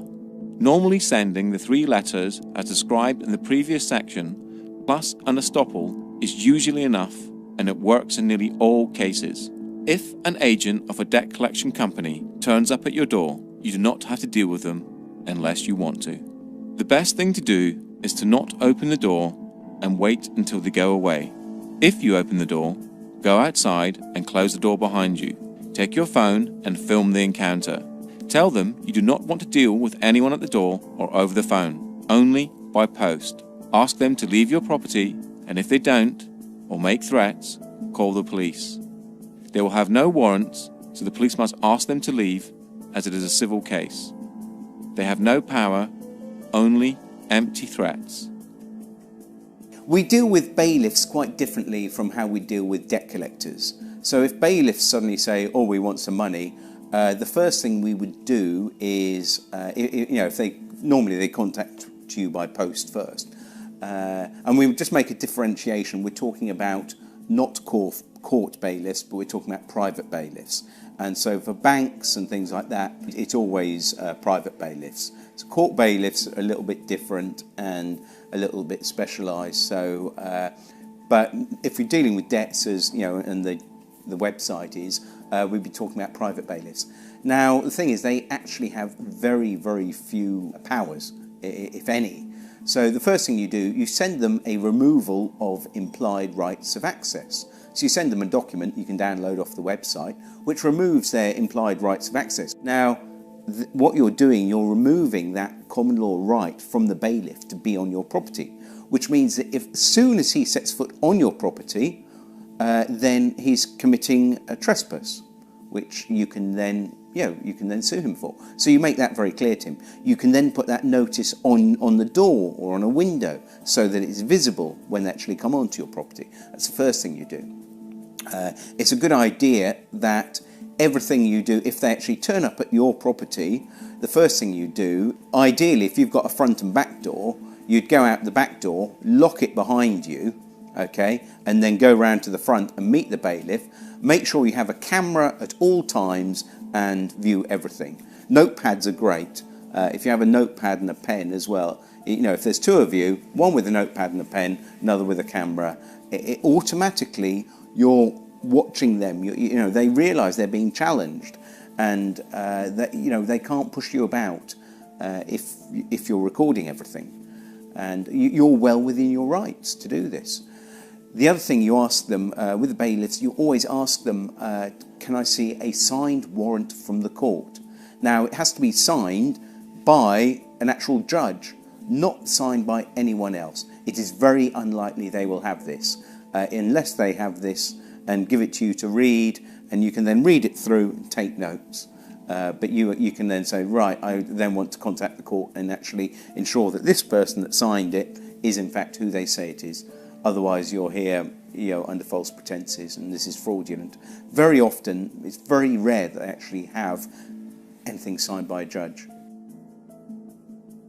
So, gentlemen, there's bailiffs on the doorstep, the concept of illegal debts, and how you actually deal with them when they're on your doorstep. So, who'd like to take that? After that. Well, first thing you've got to understand is that the standard bailiffs have no power whatsoever. They will tell you they can come in your property whenever they want and remove property. They cannot. They're like vampires. You have to allow them in once. If you've allowed them in, they can come back and possibly break into your property and remove it. If you don't let them in the first place, there's nothing they can do. My son was dealing with a particular bailiff called Equita, who were threatening to come around and remove his property. And he showed me the letter, and he got a little worried because it says, "We would prefer you to be there, but if you're not, we will remove property anyway." And just to put his mind at rest, I actually phoned up the bailiff and stated that they'd said they were going to come and remove property, to which they replied, "Yes, we can legally come and remove property because once we've had a walk-in possession order." Now, a walk-in possession order is when they've actually walked into your property and started jotting down what you've got. Right. If you never let them in the first place, they can't get in. And the bailiff admitted that if we've not entered your property, we cannot get in. Mm-hmm. One of the tricks they will do is try pushing past you. Right. If they touch you, that's assault. Call the police. What, just touching you? Touching you is assault. Okay. So they can't push their way in, force past you, that's assault. If they do that, call the police there and then. And they will back off, and also threaten them with a Form 4 warning, which you can send off to their certificating court, right. And they basically could lose the job for that. What are you doing? Film this, please. Don't obstruct me. I'm not obstructing you. Right. Show us the warrant. Give us the keys. Show us the warrant. Let me have a look at the warrant. Bring 999, please. See it. 999. 999. You're not going in without a warrant. You don't tell me what to do. I will. I just did. Yeah, well, you're wrong. I'm wrong, am I? What am I wrong about? Where's your warrant? Go away. There. Where's your warrant? You got. Can you see that? Let me have a look at the warrant. How you doing? There. You trying to be heavy here or something? You trying to intimidate me? You know what you're trying to do? You said 6 times, can I see the warrant? There is the fucking warrant. I want to see the warrant. Hand me the warrant. You're not you having it. And of course, they can't break into your house. That's the other thing. Everyone thinks, well, they can't. You can let them in. Once you've let them in, basically they can then go in again. But what you do not let them in. You make sure the house is locked at all times. Except for in exceptional circumstances listed here, criminal court fines, income tax, or, if it's a business, can reasonable force be used to gain entry, but only as a last resort and only after all other avenues have been exhausted. The wording here is reasonable force. Bailiffs cannot use force against a person, and it states it here in Schedule 12 of the Control of Goods Act, and here in the Criminal Law Act 1997, and on the gov.uk website.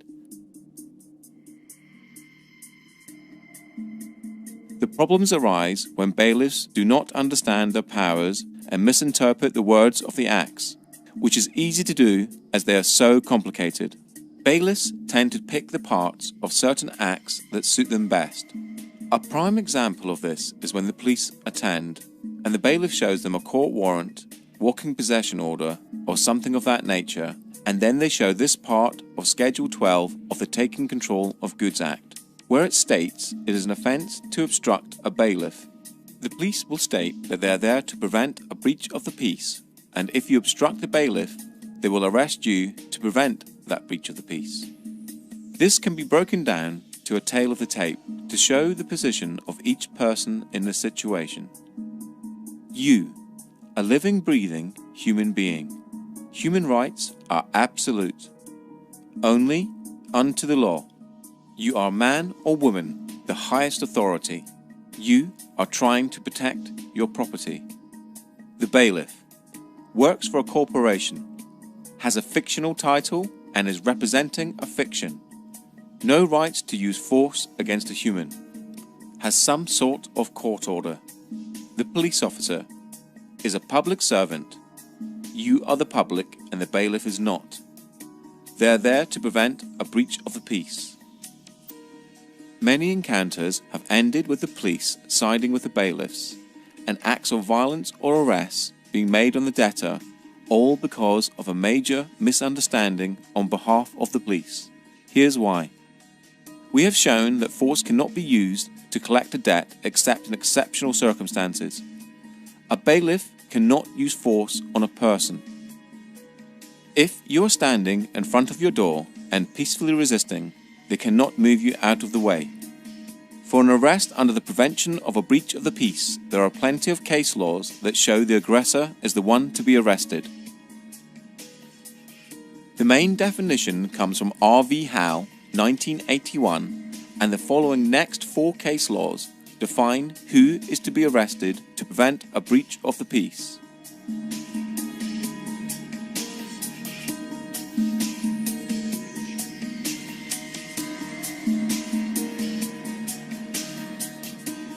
You cannot be obstructing a bailiff from his duties, as using force on a human is not his duty. It seems trivial, but the law allows you to peacefully resist the possession of your home or property. If the bailiff is there for a debt or a non-criminal fine, such as a speeding ticket or parking ticket, then it is a civil matter and the police must be impartial no matter what the paperwork says. R.V. Howe, 1981, and Bibby v. Chief Constable of Essex Police, 2004, are now held as the authority for defining a breach of the peace.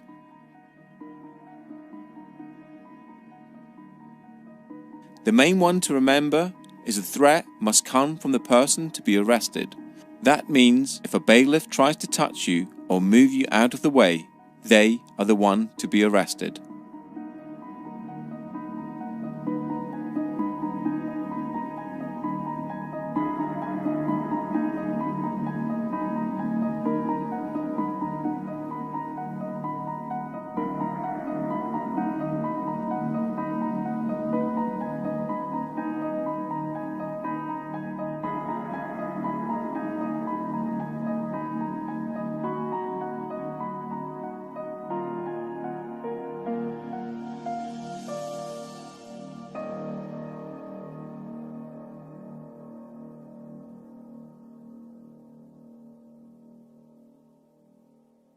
I'm talking to you. I'll help you up in court, mate. Oh, please do. Oh, I will do. What's your name? Higgs. H-I-G-G-S. First name, Paul. Date of birth, 5/9/55. I'm being intimidated and threatened. Your opinion is worth less than something I might trod on. You! What's the matter with you? How many of you are there? What's it got to do with you? Hello? You're committing trespass and fraud and theft on people. That's what you do for a job, and you should be disgusted with yourself. That's what you do for a job. You're a thief. Go away, you ain't having it. Too many fucking massacres today and more coming down. And Monet even started. They're all sweetly protected with 200 people in the street. You haven't got the firm. Because we got the firm. Look how many fucking people. Yeah, we got Can we report a crime, please? These criminals here, please. These criminals are Constable. trespass on our land. And can you please explain that the evidence is not admissible if it's not signed? This is not signed, nothing's been signed, it's inadmissible, and you will be trespassing if you come on this property. You can't force your way into the property, what are you doing? You're breaking the law. No, you're breaking the law, we're filming you. Who are you? We want some ID, please. Some ID? We can have some ID. Why are you trying to force in here? Let's go. That's a warrant of control for the unpaid penalty. And where's the magistrate's signature? Don't need a magistrate. Oh, yes you do! So you can call the police if you wish. You both have no power here, so you should leave. Because we will ring the police. You can do that, but it will be deemed theft. Leave the land. Leave the land. Leave the land. Thank you very much. Leave the land, please. He's got no authority. He's a locksmith. Get him off the land. Thank you very much. You need to read this in relation to this eviction today. We're not allowed to use any force or violence, and that will be laid at Magistrates Court tomorrow for a summons against anybody here who authorises or who issues violence for this eviction. It's simply not allowed. I'm pretty sure of that. I'm pretty sure it's not just a job. Yeah, I'm sure it's vocational. You're doing the right thing. Yeah, you swore an oath to protect us, the people, not to protect them, to protect us.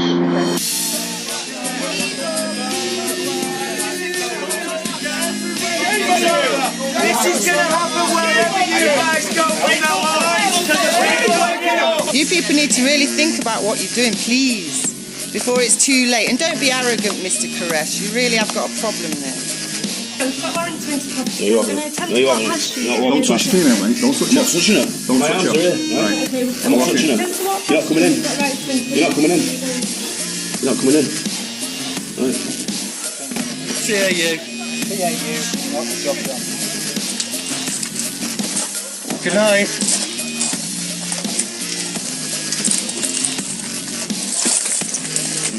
The law. It's a criminal. It's trespass.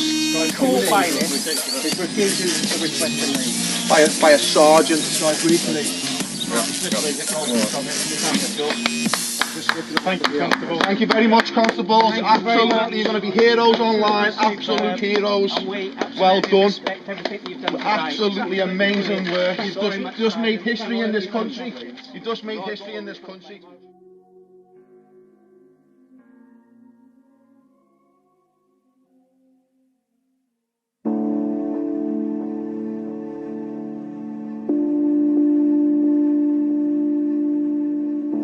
In this society, there is no way of actually living free at this point. I've had the idea to find some land somewhere, you know, buy a piece of land and build my own house and live apart from the system. The system will not allow you to do that. They will come for you and kick you off your own land and force you to live the way they want you to live. What I feel is quite important is people need to get educated. People need to start waking up and realise what's going on around them. Generally, people tend to only give a damn really what's happening when it's actually on their doorstep and it's happening to them. But unfortunately, we can't wait for that to happen. We need to realise that we're all one and the same. We all need to look out for each other and protect each other, because we've got a system now that's been built up around us. We've got a corporate web of an empire that's completely taken over every aspect of our lives. So, to people who are worried about debt, again, don't worry about it. You got family, you got kids, you got real problems in life. Worry about those. You know, debt is not something to worry about. Fair enough, some people have mortgages. But again, as I said earlier, you start dancing with the devil, you're going to get burnt, you know. You play with fire, you're going to get burned. You're going to sign agreements that banks own your house, you're going to get burnt if you don't pay that. But in terms of consumer debt, you know, personal loans, unsecured debt, fuck it. Yeah, you won't be able to get a mortgage for 6 years. And who's got enough money to save up to buy it for a deposit for a mortgage? Anyway, I don't know. So just don't worry. Live in love.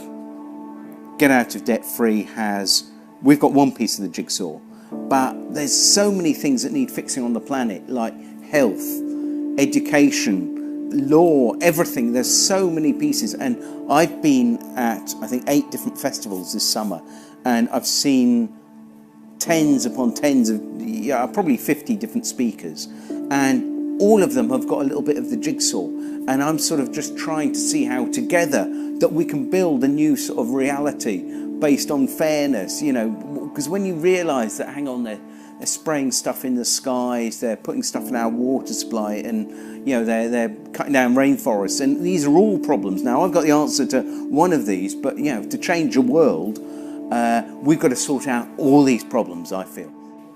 The people stand above the government stand above citizens. And in America, we've taken the term citizen from them, but citizenship was actually created with the abolition of the slave trade. And it was so that slaves could be given the same rights as the free people, but without the same power. So the citizens were always going to be ascribed their rights and responsibilities by the government. And it was so that they could keep a finger on the ex-slaves.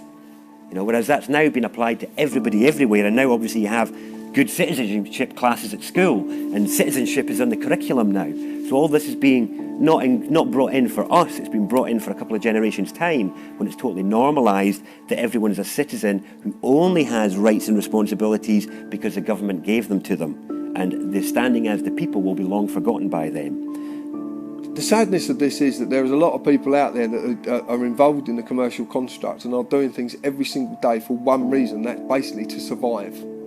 So they have to go to work every single day and know that what they're doing is not moral. But they have to do it because they feel that there is no other way they can support their families.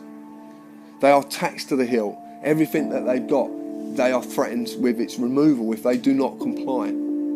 That's a very, very sad situation, because that means that the human being is being controlled by a construct and can't escape that construct, and it gets worse day in, day out. They want a way out. Ignorance is our fault. Not being up to speed with what's going on is our responsibility. We're giving our power away to people who are using it against us.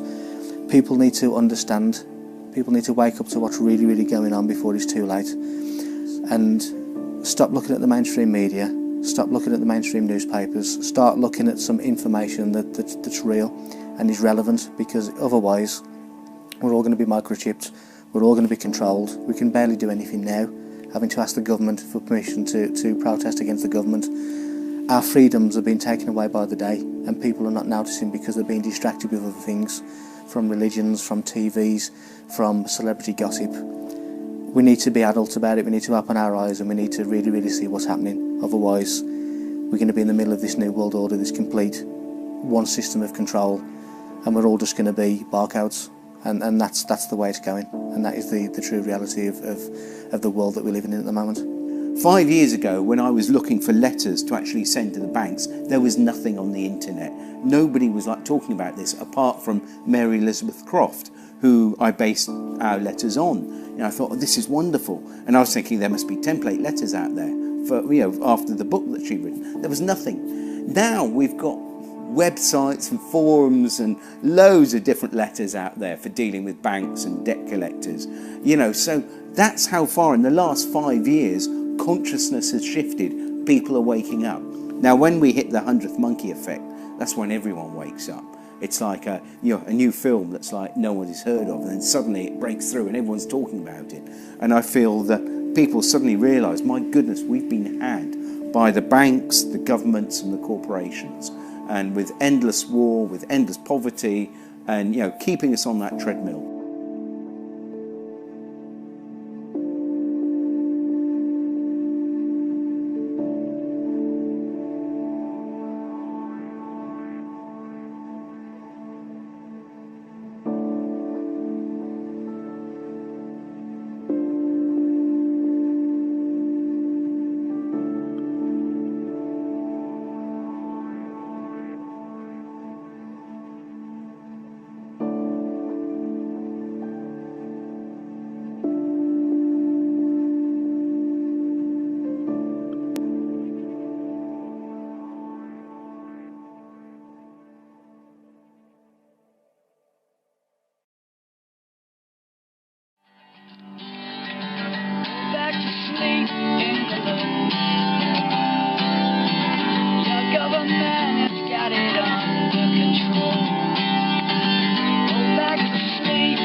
you.